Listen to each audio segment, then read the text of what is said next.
Có một đứa kể nó nghe nó khóc luôn á, trời gì ác dữ vậy. Khóc luôn.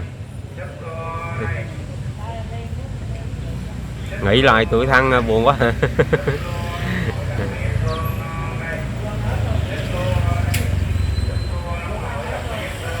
Đang đi mà khóc luôn á.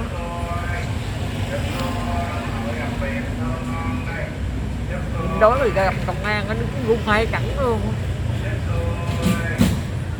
Bữa đó gặp nào mà đeo súng mà kiểu sơ hở thì giật cái súng nó tự ta bắn nó lên, tự ta xử tao liền. Nó không dám bắn tao, tự tao bắn tao luôn.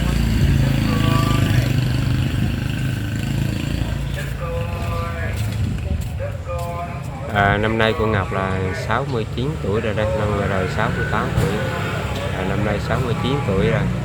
Thì nó vượt qua cái giai đoạn đại dịch thì cũng mừng lắm. Ngày mai con vô đi, chở con về con đi quay. Nhưng mà thấy bây giờ cái tuổi bây giờ không ai về cùng mấy cùng ăn một mình nữa, không vất vả quá. Giai đoạn ở với chị em cũng thấy buồn quá ha.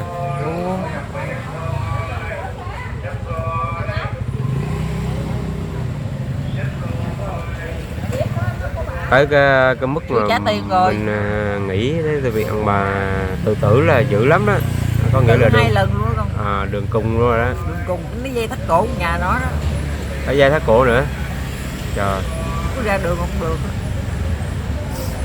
Nó kêu tao mày tao không, tao nói con nhỏ đó. Tao nói với mày nghe là mày không được hút thuốc, mày không được hút thuốc. Vậy mày muốn gì mày đi cứ cút xéo ra khỏi nhà tao mày. Đuổi đi sao ở.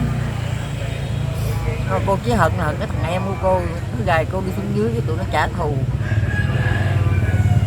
Nhưng mà con nghĩ đi, nếu hồi nhỏ cô không có hy sinh để cô nuôi tụi nó, sao tụi nó lớn được, đúng không? Rồi đây nè, nếu mà cô không nuôi tụi nó sao tụi nó lớn được? Hy sinh đến nỗi cái đó thì cô kể nghe chứ hồi đó con của đâu biết. Tuổi già không có đứa con nào hết. Thì đó cái buồn nhất là vậy thôi, chứ còn ví dụ như bây giờ có con có cháu thì đã với. Con đấy làm gái, con nó về chửi đủ giống như mấy này. Dạ xin chào mọi người. Lâu lắm rồi mình mới gặp lại cô Ngọc. Thì từ cái lúc mà cô Ngọc ở trọ ở quận 12 rồi sau đó có nghe là nói là chuyển về ở Long An, mà bây giờ thì cô Ngọc đã quay lại huyện Bình Chánh và cũng về ở trọ lại cái khu quận 7, phường Tân Uyên hả? Phường đây phường gì? Tân Quy. Phường Tân Quy. Thì cô kể lại cho mọi người nghe thử hồi cái giai đoạn mà dịch rồi cô sau cô chạy xuống lại dưới cũng hết bệnh rồi, cũng bình yên rồi. Thì lúc ở bên quận 12 thì ở cũng không được nhiều, ở có mấy ngày là thằng em nó gửi qua bên quận ở Long An á, về Long An thì rất là khổ. Đức Hòa hả? Đức Hòa, Đức Huệ hả? Như sao? Đức Huệ, Long An. Về với bị tụi nó thù mình cái gì mà nó về dưới nó hai mẹ con nó còn cho ăn ngày có bữa cơm thôi. Dữ hả? Ngày có bữa cơm, ốm lắm, ốm mà đến nỗi không dám về đây. Ở bên nhà nhỏ bạn dưỡng bệnh đâu cũng khoảng mấy tháng trời nó mới mập đợi đỡ mới chạy về quận 7. Về đây mà còn yếu lắm, mướn nhà người ta mới sợ mình chết trong nhà đó, đang cho mướn yếu đi không nổi, ốm quá trời ốm mà. Rồi cái gặp mấy đứa bạn nó cũng cho thuốc rồi uống, nó cũng mua sữa rồi uống sữa anh xua, nó mua cho uống rồi nó cũng giúp đỡ mình dữ lắm. Là cái sống ngoài đường số 1 á. Cái sống cũ cô đó. Qua con quay đó. Cái sống cũ á. Cũ á. Nó kêu nhà ở tụi nó cũng lo săn sóc mình cũng mấy tháng luôn à. Cái mình mập rồi mình mới chạy vô đây, bạn trong này chạy vô đây ở với tụi nó. Thì lúc cũng còn yếu lắm. Bây giờ thì mình khỏe rồi, ổn định rồi, không có còn bệnh, gặp bạn bè đó cũng giúp dữ lắm. Đứa thì giúp hết tới đứa kia. Rồi cái nhỏ bạn đó, nó mua một cục lứt đó. Lúc mà nó say nhuyễn, nó kêu mình quỵ cái đường uống lên cho lợi sức đó, phải không? Uống cái đó thì cũng đỡ, thì cũng tháng mấy thì cũng đỡ rồi. Thì vô mấy nhỏ bạn nó kêu về nhà em mở đi, đừng đi đâu nữa. Nhưng mà ở cái giai đoạn Long An mà cô không về lại được Sài Gòn, cô đã tính nhảy cầu tự tử ngay ghê quá vậy. Chạy ra cầu đâu có chạy ra chốt ban ngày, sáng 8 giờ chạy ra chốt gặp công an đứng lắm, công an nói chú nó nghe nè, giờ tôi khổ quá, giờ tôi đi xuống tôi bắn chết tại đây đi, tôi bắn tôi đi. Cái công an nói rồi cái bà này nó bắn tôi đi, mà thiệt bữa đó nếu mà ông để súng mẹ tao giật cái súng tao để vô đầu tao bắn từ tôi chết rồi đó. Cái ông nói trời bà này bà gan quá ha, tôi nói chú bắn tôi đi, tôi bắn tôi cho. Cái không được, cái tối đêm đó cái thay đồ xong rồi nó chở đó, con nhỏ em nó chở ra đầu cầu á, cầu cái bằng cầu nhỏ. Đi ra cầu á mới nói chú bây giờ chú đứng đây đi, tôi nhảy cầu nè, tôi khổ quá, tôi về Sài Gòn không được, tôi nhảy cầu thì chú thấy. Thì cô mới nhảy cầu, cô lại cầu cô nhảy thì ông công an ông nắm khóa của cô cũng nghịch lại gắt cáo luôn mà. Mà nhất định lúc có nước lớn nhảy xuống cho chết mẹ cho rồi. Nhảy xuống xong cái ông nghịch ông nói cô nói đi con vô con bắt mấy người đó, nó dịch như vậy mà nó đuổi tôi đi á, tôi không biết đường đi. Cái gặp cái đoạn YouTube của thằng gì đấy mới nói Hoàng Nhí hả? Hoàng Nhí nói cô Ngọc tại sao cô đứng đây, cô bị gì vậy, cái khóc cái nói cô lên xe con chở cô về. Nó chở về tới ngay quận 12, nó bỏ ngay cái cầu vượt ngã tư ga đó, nó bỏ ngay đó. Trời ơi tự nhiên mừng dễ sợ luôn. Nó nói số mình chưa chết, nhảy cầu cô không chết mà đi ra kêu công an nó bắn. Bữa đó công an mà để súng mà cô giật được cái súng là cô để vô đầu cô bắn, tự cô bắn cô không để cho nó bắn. Rốt cuộc là cái đó là do là mình về Sài Gòn không được hay là không, do là nó khó khăn quá mình đó là mình nghi hoặc quá mình tự tử mình chết. Cái xong cái cô về được, cái nó về đây còn gặp một trận nữa là tính đi thì đi qua gặp nàng nhỏ bạn này cô đang ở.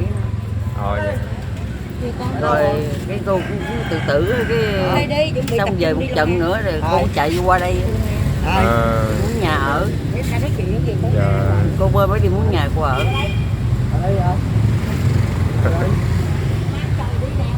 Trời khổ lắm con ơi. Rồi cái con nhỏ em, chị của con nhỏ đó nói nè, tôi cho bà ngủ ngoài mưa, cho bà đột quỵ lần nữa, cho bà lết.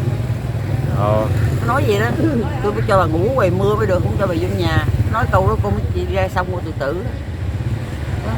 Nhưng mà cái đợt hồi ở quận 12 đó thì cái đợt hồi đó con quay xong là khoảng bao lâu thì cái tay với chân cô nó hồi phục lại? Nó xô cô té một lần nữa chứ nó dắt cô cái cô gị xuống, nó ghét nó xô luôn.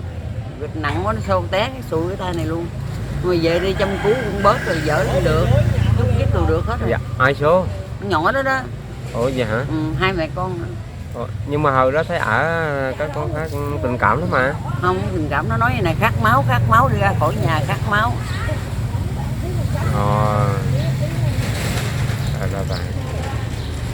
Giờ có đứa con nó con gái nữa đó, nó nói cái thằng chồng nói thôi trả nhà đi cho mẹ đâu mẹ đi thì tính đi qua đây nè, tôi qua đây bạn bè mình đông lắm, tính qua đây. Cái thằng thứ năm mới nói thôi không ai bằng ruột thịt đâu chị về ở với Lon đi đó mới chết. Lúc đó mình mà tự tử mình chết mình hận suốt đời luôn, phải nói thiệt tình. Thế ra là xuống dưới kia là ở Sài Loan hả? Ở với bà Lon đó, bà Lon ghê hồn của bà chuyên môn bắn đứng người ta đó. Mới cho tiền đó mới cho tiền sanh đẻ rồi đó, mấy triệu bạc luôn á, mà vậy đối xử mình vậy đó. Nhưng mà trong thời gian mà cô đi xuống Long An rồi cũng có anh Long ở dưới Long Khánh á, nói có điện cô về dưới ở với ảnh, cô thấy như thế nào? Cô đâu có gì với ở đâu, ổng kêu gì với ở với chồng mà mình thấy lạ quá sao dám. Phải về đó thì mình cũng không chưa có mà chết đâu, chưa có tàn đâu. Người ta người dân người ta đối xử đàng hoàng lắm, như tụi này. Thật ra bữa nay nhìn thấy cô nhìn già đi nhiều luôn đó. Già mà suy sụp quá phải không con? Đó, bởi vậy nhưng mà nó qua được cái giai đoạn mà Covid dịch bệnh thấy cũng mừng rồi chứ bộ. Rồi bây giờ là ăn ở làm sao cô? Ăn ở thì bình thường thoải mái con ơi. Tụi nó cung cấp tiền cho mình miếng ở đây nè, nó cũng cho tiền dữ lắm, cho tiền ăn đặng cho mình có sức rồi đó. Bạn cô hả? Đứa nào nấy gặp cho 500 triệu cho hoài, đứa nào cũng cho như liên mà bạn quầy đầu kia kìa. Cho bạn chịu để dành ăn. Cũng đỡ quá ha. Rồi bữa nay không có số để liên lạc rồi, không có điện thoại được luôn hả? Không, điện thoại bị giật rồi. Rồi Bây giờ cái điện thoại nghe Hậu bị giáp á, đúng rồi trước gọi kêu. Dạ bây giờ những người họ muốn mà liên lạc của cô là chị thua rồi, không có số Không điện nữa thoại. cô mua lại. Cô mua điện thoại lại.